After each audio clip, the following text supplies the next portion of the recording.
ជំរាបសួរនាងខ្ញុំឡៃដានីចាថ្ងៃនេះនាងខ្ញុំសូមលើកយកនៅប្រធានបទមួយតកតងនឹងឪពុកម្ដាយហើយនឹងកូនដែលកូនតែងតែលើកនិយាយថាម៉ែឪខ្ញុំហេតុអីអត់ដូចម៉ែឪគេចាពាក្យនេះគឺនៅពេលដែលកូនមានការអាក់អន់ឬក៏ចង់ធ្វើអ្វីមួយតាមសេចក្តីប្រាថ្នារបស់ខ្លួនឯងហើយអត់បានធ្វើក៏ប្រៀបធៀបជាមួយនឹងឪពុកម្ដាយដែលហាក់មើលទៅគេមានសិទ្ធិសេរីភាពជាងឬក៏ឪពុកម្ដាយរបស់គេនឹងហាក់បីដូចជាធ្វើអ្វីដែលបំពេញចិត្តកូនច្រើនជាងខ្លួនឯងចាឥឡូវថ្ងៃនេះសូមផ្ញើសារទៅកាន់បងប្អូនដែលមានគំនិតបែបហ្នឹងឬក៏កំពុងតែប្រៀបធៀបឪពុកម្ដាយរបស់ខ្លួនឯងទៅនឹងឪពុកម្ដាយរបស់អ្នកដទៃចង់ឲ្យបងប្អូនទាំងអស់គ្នាមានការគិតឲ្យបានជ្រៅបន្តិចនៅពេលដែលលើកឡើងនៅប្រយោគខាងលើខ្ញុំជឿជាក់ថាបងប្អូនទាំងអស់គ្នាគឺកំពុងនិយាយដោយការមិនពេញចិត្តហើយអាក់អន់សពុនចិត្តដោយសារគិតថាខ្លួនឯងហាក់បីដូចជាមិនមានអ្វីដូចគេអញ្ចឹងចាខ្ញុំសូមឲ្យបងប្អូនទាំងអស់គ្នានៅពេលដែលបងប្អូនអន់ចិត្តបងប្អូនចង់បានអ្វីមួយដែលគិតថាវាមិន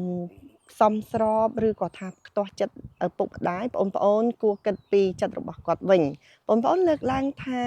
ម៉ែឪរបស់ខ្ញុំមិនដូចម៉ែឪរបស់គេចុះបងប្អូនក៏ធ្វើជាកូនដូចគេដែរឬនៅ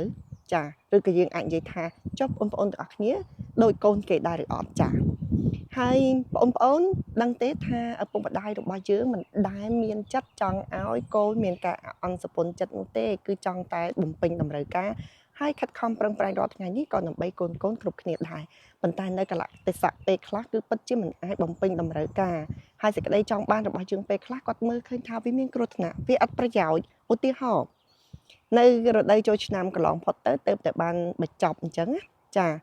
បងប្អូនមួយចំនួនអាចមានសិទ្ធិសេរីភាពដើរហើរយប់ប្រលប់ទៅវត្តឬក៏ទៅកន្លែងណាដែលគេប្រារព្ធពិធីបុណ្យចូលឆ្នាំហើយមានសិទ្ធិទៅចូលរួមរៀងរាល់ថ្ងៃ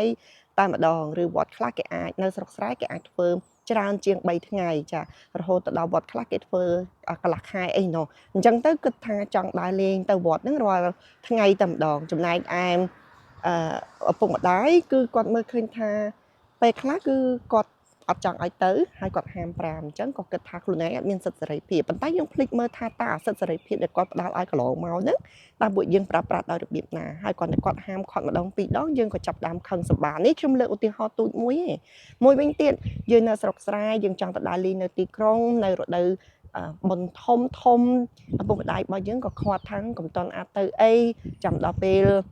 ណាមួយសមល្អជាងនឹងទៅដឹងពីព្រោះអីគាត់ព្រួយបារម្ភខ្លាចសុវត្ថិភាពអីចឹងទៅអញ្ចឹងការដែលខាត់បែបហ្នឹងឬការមិនបំពេញបំណងបែបហ្នឹងតើអ្នកទាំងអស់គ្នាគួរខឹងជាមួយនឹងឪពុកម្ដាយដែរឬទេថ្ងៃនេះលើកយកប្រធានបទហ្នឹងឡើងពីព្រោះឃើញបងប្អូនមួយចំនួនជាពិសេសគឺបងប្អូនយុវជនតែម្ដងនៅរដូវបុណ្យចូលឆ្នាំនេះបងប្អូនមិនតិចទេដែលមិនសប្បាយរីករាយជាមួយនឹងឪពុកម្ដាយហើយក៏ប្រៀបធៀបខ្លួនឯងទៅជាមួយនឹងឪពុកម្ដាយរបស់គេចំណែកឯបងប្អូនមួយចំនួនទៀតបងប្អូនក៏បានបំពេញតួនាទីល្អក៏សូមកោតសរសើរបងប្អូនស្ដាប់តាមបង្គាប់ឪពុកម្ដាយដើរស្គាល់កាលដើរស្គាល់ពេលហ្នឹងគឺជាអ្វីដែលឪពុកម្ដាយសប្បាយចិត្តបំផុតហើយចាហើយអ្នកទាំងអស់គ្នាដឹងទេថាការខាត់របស់គាត់បែបហ្នឹងសួរថាវាមានប៉ះពាល់អ្វីដល់ប្អូនចំណែកឯប្អូនតោះចិត្តតែបន្តិចប្អូនក៏ចាប់ផ្ដើមប្រៀបធៀបគាត់មិនដូចគេហើយចុះប្អូនមានដូចគេដែរឬនៅដូចកូនគេអត់កូនគេខ្លះគេស្ដាប់បង្គាប់ហេតុអីក៏មិនប្រៀបធៀបទៅជាមួយកូនគេដែលល្អហេតុអីក៏ចូលចិត្តប្រៀបធៀបខ្លួនឯងទៅជាមួយនឹងកូនគេដែលអត់ល្អ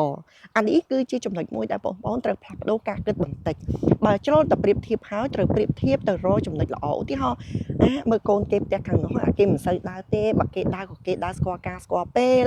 ហើយគេខិតខំប្រឹងប្រែងធ្វើកិច្ចការងារពេលថ្ងៃអញ្ចឹងទៅពេលយប់គេមានពេលដើរលេងឪពុកម្ដាយគេអនុញ្ញាតគេសមត្រឹមត្រូវហើយពីព្រោះអីគេបាទស្គាល់ការស្គាល់ពេលជួយទុកធុរៈឪពុកម្ដាយហើយដល់ពេលគេដើរមានពេលត្រឹមត្រូវដល់ម៉ោងមកផ្ទះយប់ប្រលប់អីមិននៅអ៊ូអែអីចឹងទៅអញ្ចឹងចំណុចហ្នឹងដែលចង់ឲ្យបងប្អូនទាំងអស់គ្នាបានគិតឡើងវិញថាតើនៅពេលដែលបងប្អូនប្រៀបធៀបបងប្អូនត្រូវមើលថាតើបងប្អូនដូចគេហើយនៅចាបងប្អូនអត់ទាន់ដូចគេទេកុំប្រៀបធៀបតែចំណុចអាក្រក់ត្រូវមើលអ្នកដែលល្អហើយត្រូវមើលអ្វីដែលធ្វើឲ្យខ្លួនឯងនឹងរីកចម្រើនបើប្រៀបធៀបទៅរកតែចំណុចដែលអត់រីកចម្រើនតើបងប្អូនគិតចង់អភិវឌ្ឍខ្លួនទៅចំណុចណាតើបងប្អូននឹងខ្លាចទៅជាធនធានមនុស្សនៅត្រង់ចំណុចណាឬក៏ធនធានមនុស្សដែលចូលចិត្តទៅដើរលេងសប្បាយរីករាយឬក៏ជាធនធានមនុស្សដែលពោពេញទៅដោយការគិតវែងឆ្ងាយចំណេះដឹងចំណេះវិជ្ជាអីចឹងទៅអញ្ចឹងកុំឲ្យប្រៀបធៀប ឪពុកម្ដាយយើងតែម្យ៉ាងកុំភ្លេចមើលខ្លួនឯងថាតើខ្លួនឯងបានបំពេញតួនាទីល្អហើយឬនៅហើយប្រៀបធៀបខ្លួនឯងជាមួយនឹងកូនដែលគេល្អចានេះគឺជាសារទៅកាន់បងប្អូនទាំងអស់គ្នាចាកុំឲ្យបងប្អូនទាំងអស់គ្នាចេះតែខឹងសម្បាជាមួយលោកឪពុកអ្នកម្ដាយបងប្អូន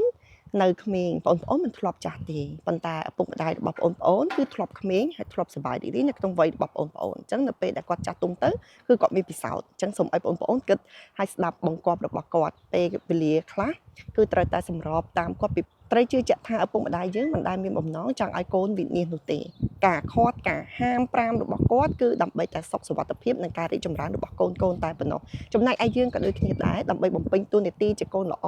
ហើយចូលរួមទៅក្នុងការកសាងគ្រួសារមួយឲ្យបានសុខដុមរមនានិងមានការរីកចម្រើនគឺបងប្អូនត្រូវតែបំពេញតួនាទីឲ្យបានល្អ